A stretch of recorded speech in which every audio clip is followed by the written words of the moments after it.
వరంగల్, ఖమ్మం, నల్గొండ, పట్టభద్రుల ఎమ్మెల్సీ అభ్యర్థుల విజయానికి కూడా విస్తృత ప్రచారం నెలకొంది. వివిధ పార్టీలు తమకు తోచిన విధంగా ప్రచారం చేస్తున్నారు. మీడియా సమావేశాలు కూడా పెడుతున్నటువంటి సందర్భం. అయితే వరంగల్లో కూడా గుజ్జుల ప్రేమేందర్ రెడ్డి బీజేపీ అభ్యర్థిగా ఎమ్మెల్సీ బరిలో దిగి ఉండడంతో ఇక్కడ కామారెడ్డి ఎమ్మెల్యే వెంకటరమణారెడ్డి గారు ప్రచారం చేయడానికి వచ్చారు. మీడియా సమావేశం కూడా ఏర్పాటు చేశారు. ప్రస్తుతం వారిని అడిగి తెలుసుకుందాము.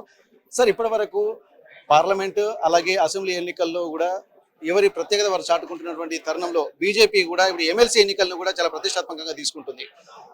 ఇప్పుడు బీజేపీ అభ్యర్థుల విషయంలో మీరు మిగిలిన ప్రాంతాల్లో కూడా ఇదే కాన్ఫిడెంట్ ఉంటుందని భావిస్తున్నారా? అన్న 100% ఇదే నమ్మకంతో ఇదే ఆత్మవిశ్వాసంతో ఉంటున్నాము. ఈసారి ఎమ్మెల్సీ ఏదో పత్రికా సమావేశంలో అయిపోయినట్టు కాదు, 100% గెలుస్తాం. మీరు జ్ఞాపకం ఉంచుకోండి. కంపారిజన్ ప్రజల నాడి తెలిసినటువంటి వ్యక్తిగా ఖచ్చితంగా ఈ అవకాశం భారతీయ జనతా పార్టీకే విద్యార్థికులందరూ గ్రాడ్యుయేట్స్ అందరూ ఇస్తారని అనుకుంటున్నాం. ఈ ప్రాంతం అనే కాదు, రాబోయే కాలంలో కూడా అన్ని ప్రాంతాల్లో కూడా భారతీయ జనతా పార్టీ అభ్యర్థులు గెలుస్తారు. దీనికి ఆల్రెడీ పార్టీ నియమ నిబంధనలు ఉన్నాయి, నిర్దిష్టంగా ఒక యాక్షన్ ప్లాన్ ఉంది. ఎక్కడికక్కడనే గెలవాలనే ఆలోచన కోరిక పెరిగింది, ప్రజల్లో కూడా మార్పు వచ్చేసింది. ఓకే, గ్రాడ్యుయేషన్ ఎమ్మెల్సీస్ అనేసరికి విద్యావంతులకు సంబంధించినటువంటి ఉంది. అంటే కొద్దిగా ప్రత్యేకంగా పార్టీలకు అనుగుణంగా కూడా వ్యక్తిగతంగా ఆలోచించేటువంటి అవకాశం ఉంది. ఆ వ్యక్తిగత చరిష్మా కానీ ఇప్పుడు ఉన్నటువంటి ప్రస్తుత తరుణంలో కూడా డబ్బులు అన్ని పనిచేస్తున్నటువంటి టైంలో మీ అభ్యర్థికి అటువంటి కేపబిలిటీ ఉందని భావిస్తున్నారా? ఎందుకంటే డబ్బులు లేకుండా, మద్యం లేకుండా నేను గెలిచిన నేనే ఆదర్శంగా ఉన్నా కదా, మీ ముందరనే ఉన్నా కదా. ప్రతి దగ్గర డబ్బే పనిచేస్తుంది, మద్యమే పనిచేస్తుంది అనేది ఏం లేదన్న. అన్న, మన ఇంట్లో నలుగురం ఉంటే ఒకడు క్రిమినలే ఉంటాడు, ఖచ్చితంగా కన్నింగ్ ఉంటాడు. ముగ్గురు మంచోళ్ళు ఉండొచ్చు, లేదా ముగ్గురు క్రిమినల్ ఉండొచ్చు, ఒకడు అంటే నలుగురికి కూడా పొంతన ఉండదు. ఇవాళ ఓటర్లు 90% ఆలోచన చేస్తున్నారు. ఇవాళ విద్యార్థికులు ఉన్నారు, ఎవరికి ఓటేస్తే బాగుంటుందని చూస్తున్నారు. క్వాలిఫికేషన్ క్లియర్గా ఉంది. 40 సంవత్సరాలుగా పార్టీకి ఏబీవీపీ నుంచి సేవ చేస్తున్నటువంటి వ్యక్తి. ఏబీవీపీలో విద్యార్థుల కష్ట సుఖాలు తెలిసి కొట్లాడినటువంటి వ్యక్తి, నాయకత్వం వహించినటువంటి వ్యక్తి, ఎన్నో వందల కేసులు మీద పడి జైలుకు పోయి వచ్చినటువంటి వ్యక్తి, ఎన్నో ఇబ్బందుల పాలైంది. ఫ్యూచర్ కెరియర్ ఖరాబ్ అవుతుంది, రేపు ఉద్యోగం చేయాలనే ఆలోచన కన్నా ప్రజలకు మంచి చేయాలనేది విద్యార్థి దశ నుంచి ఉన్నటువంటి వ్యక్తి ప్రేమేందర్ రెడ్డి గారు. తర్వాత అనుగుణంగా బీజేపీ ఏం చేశారు, తర్వాత బీజేపీలోకి వచ్చారు, పోటీ కూడా 2 సార్లు ఎమ్మెల్యేకి చేశారు. ఇప్పుడు మొన్న ఎమ్మెల్సీకి లాస్ట్ టైం చేశారు, ఈసారి ప్రయత్నం చేస్తున్నారు. ఇందులో టీడీపీ ప్రభుత్వం వచ్చింది, కాంగ్రెస్ ప్రభుత్వం వచ్చింది, టీఆర్ఎస్ ప్రభుత్వం వచ్చింది. ఇన్ని ప్రభుత్వాలు వచ్చినా పార్టీ మారకుండా పార్టీ కోసం ఆలోచించి రాష్ట్ర స్థాయిలో రాష్ట్ర ప్రధాన కార్యదర్శిగా కొన్ని ఏళ్లుగా పనిచేస్తున్నటువంటి వ్యక్తి. ఎంత పార్టీ నమ్మకం లేకపోతే ఆయన మీద రాష్ట్ర నాయకత్వం అంతగానము, కేంద్ర నాయకత్వం ఆలోచిస్తుంది. కాబట్టి అటువంటి వ్యక్తికి ఓటేయాలనేది అందరూ ఆలోచించాలి. అభిప్రాయ భేదాలు ఉండొచ్చు, కాదని అనట్లేదు, కానీ మెజారిటీ పీపుల్ డిసిషన్ మాత్రము ఇప్పుడు నేను చెప్పినటువంటి ఆయన కెరీర్లో ఆయన పడ్డ కష్టాన్ని చూస్తే ఆయన 10 మందికి సాయం చేసే వ్యక్తే కానీ తను స్వార్థానికి పనిచేసే వ్యక్తి అయితే కాదు. ఓకే, మీరు చెప్పినట్టు సుదీర్ఘకాలంగా రాజకీయాల్లో ఉన్నారు, బీజేపీతో పాటు సంఘ్ పరివార్లో కూడా కీలక పాత్ర పోషిస్తున్నారు. మీరు చెప్పినట్టు ఏబీవీపీతో పాటు బీజేవైఎంలో అలాగే బీజేపీలో కూడా సుదీర్ఘకాలంగా పనిచేస్తున్నటువంటి ప్రేమేందర్ రెడ్డి 2 సార్లు ఎమ్మెల్యేగా పోటీ చేసేటువంటి అవకాశం వచ్చింది. గతంలో ఎమ్మెల్సీగా పోటీ చేసే అవకాశం వచ్చింది. ఈసారి కూడా పోటీ చేసే అవకాశం. కానీ ప్రత్యర్థులు మాత్రం ఎప్పుడు పోటీ చేసినా కానీ గుజ్జుల ప్రేమేందర్ రెడ్డి ఉండడం వల్లనే పార్టీ ఇంకా నష్టపోతుంది, రోజు రోజుకి రావాల్సినటువంటి ఓట్లు కూడా రావడం లేదన్నట్టు ఒక వాదన ఉంది. దీన్ని ఏమంటారు? అన్న, మూర్ఖంగా ఆలోచించిన వాళ్ళకు సమాధానం చెప్పలేము. ఇప్పుడు నేను కాంగ్రెస్ నుంచి వచ్చిన 2017లో, నేను 2018లో బీజేపీలో పోటీ చేశాను. అన్న, ఇవాళ ఎమ్మెల్యే అయినా ఇది నా ఒక్కడి కష్టమో, నా ముఖం చూసో, నా కష్టాన్ని చూసో ఓటేసాడు అనుకుంటే నా అంత మూర్ఖుడు లేడు. అన్న, అక్కడ 30 సంవత్సరాలుగా 40 సంవత్సరాలుగా అన్నలున్న టైం నుంచి కూడా భారతీయ జనతా పార్టీ జెండాను ఎగరేసుకుంటూ అప్పటి నుంచి బతుకుతున్నటువంటి వ్యక్తులు ఉన్నారు చూడండి. వాళ్ళు కాపాడినటువంటి ఆ జెండా కిందికి మేము చేరి నేను ఇవాళ ఎమ్మెల్యే అయినా. అది నా గొప్పతనం ఎట్లా అవుతుంది? నా గెలుపులో వాళ్ళు 30 ఏళ్ల నుంచి కష్టపడ్డ వాళ్ళ కష్టం కూడా ఉన్నట్టే కదా. అటువంటప్పుడు అవకాశం రాక ఓడిపోవచ్చు. ఓడినవాడు అసమర్థుడు, గెలిచినవాడు సమర్థుడు అని ఎవడైతే అనుకుంటాడో వానంత పిచ్చోడు లేనే లేడు. ఖచ్చితంగా సమయము, సందర్భము, ఎన్విరాన్మెంట్, వాతావరణం అన్నీ కలిసి రావాలి. అన్నిట్లో క్యాండిడేట్ కష్టం అనేది 50% ఉంటుంది. ప్రజలు ఆలోచించే పరిస్థితికి రావాలి. 40 ఏళ్ళుగా వాజ్పేయి గారు, అద్వానీ గారు కష్టపడితేనే మొన్నటి నుంచి ప్రభుత్వము స్టాండర్డ్గా నిలబడిపోయే పరిస్థితికి వచ్చింది. ఇవాళ వాళ్ళందరి కష్టంతోనే, మోడీ గారి ఆదర్శంతోనే అది కంటిన్యూ అవుతున్నది. అట్లాగే 30-40 సంవత్సరాలుగా పార్టీ జెండా కాపాడినటువంటి వ్యక్తి గొప్పడా, నిన్న మొన్న వచ్చేసి ఎమ్మెల్యే అయినోడు గొప్పడా అని నన్ను అడిగితే 30-40 ఏళ్ళుగా పార్టీ జెండా కాపాడింది చూడు ఆయన గొప్పడని చెప్తారు. ఇప్పుడు ఎవరు గొప్పలో వాళ్ళు ఆలోచించుకోవాలి. ఇప్పటికీ ప్రధాన పార్టీ ఎందుకంటే ఇప్పుడు ప్రధాన పార్టీలు కూడా క్రియాశీలకంగా వ్యవహరిస్తున్నాయి. కొంతమంది ఏంటంటే మాకు ఇంతమంది ఎమ్మెల్యేల బలం ఉంది అని చెప్పి ఇటు కాంగ్రెస్ పార్టీ భావిస్తుంది. 1.8% ఓట్లతో మేము ఓడిపోయామని చెప్పి ఇటు బీఆర్ఎస్ భావిస్తుంది. ఇప్పుడు బీజేపీకి ఉన్నటువంటి పరిస్థితుల దృష్ట్యా మీకు ప్రధాన ప్రత్యర్థి ఎవరు అనుకుంటున్నారు మీరు? అన్న 35 వస్తే ఫెయిల్, 36 వస్తే పాసే, ఫెయిల్ అది 1.8 0.8 0.1 it's none of the business. అది సంబంధమే లేదు. No way concern with anything. ఏది ఉంటది, గెలిచామా లేదా, 100 ఓట్లతో గెలువు, 5 ఓట్లతో గెలువు కదా. గెలుపు ముఖ్యం కానీ ఓటమి ఎంత అయింది, గెలుపు ఎంత అయింది అనేది లెక్కలేం వేయట్లేదు.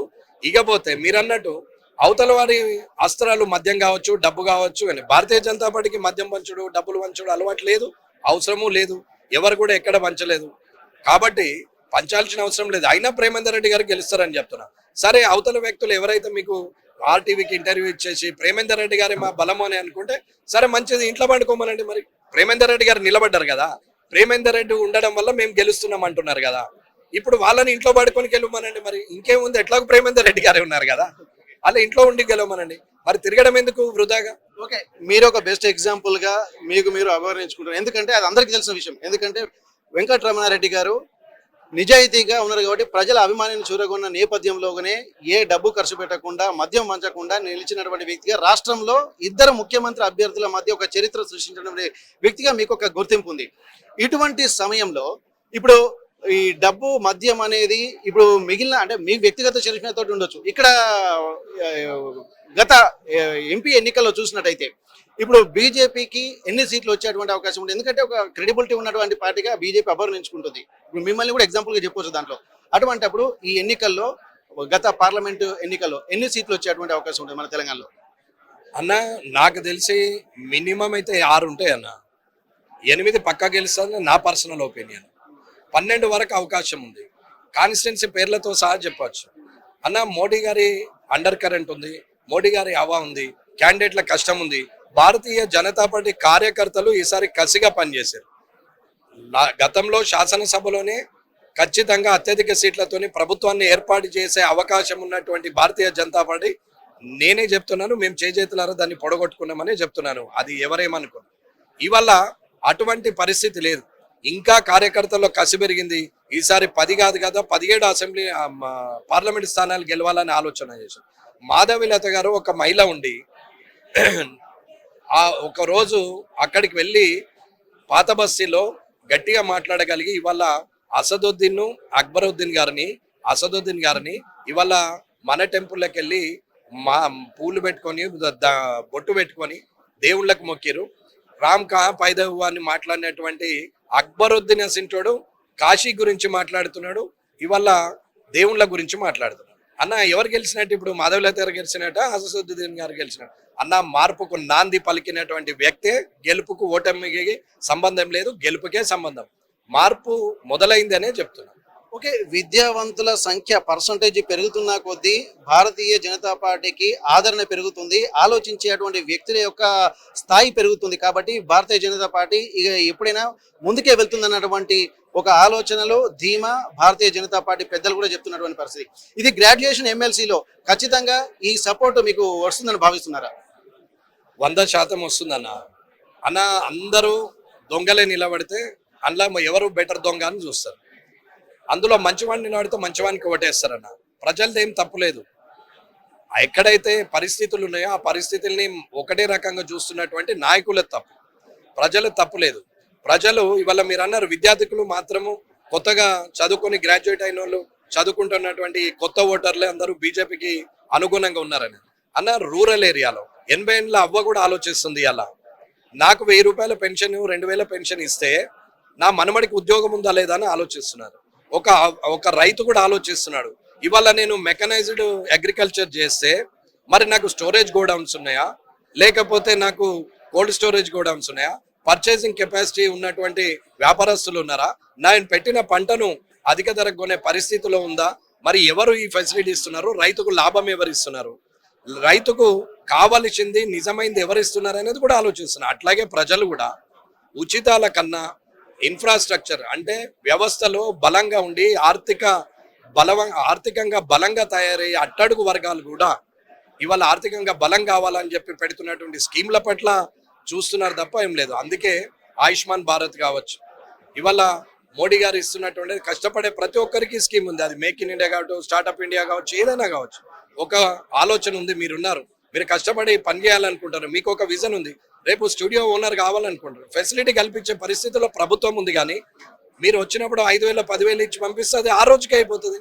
ఆ మార్పు ప్రజల్లో వచ్చింది కాబట్టి ఎటువంటి పరిస్థితుల్లో కూడా ప్రజలు కూడా భారతీయ జనతా పార్టీకి నార్మల్ పీపుల్ కూడా చూస్తున్నారు. ఓకే, ఫైనల్ గా ఈ వరంగల్, ఖమ్మం, నల్గొండ గ్రాడ్యుయేట్ అంటే ఓట్లు వేసేటువంటి ఓటర్లకి మీరేం విజ్ఞప్తి చేయగలుగుతారు?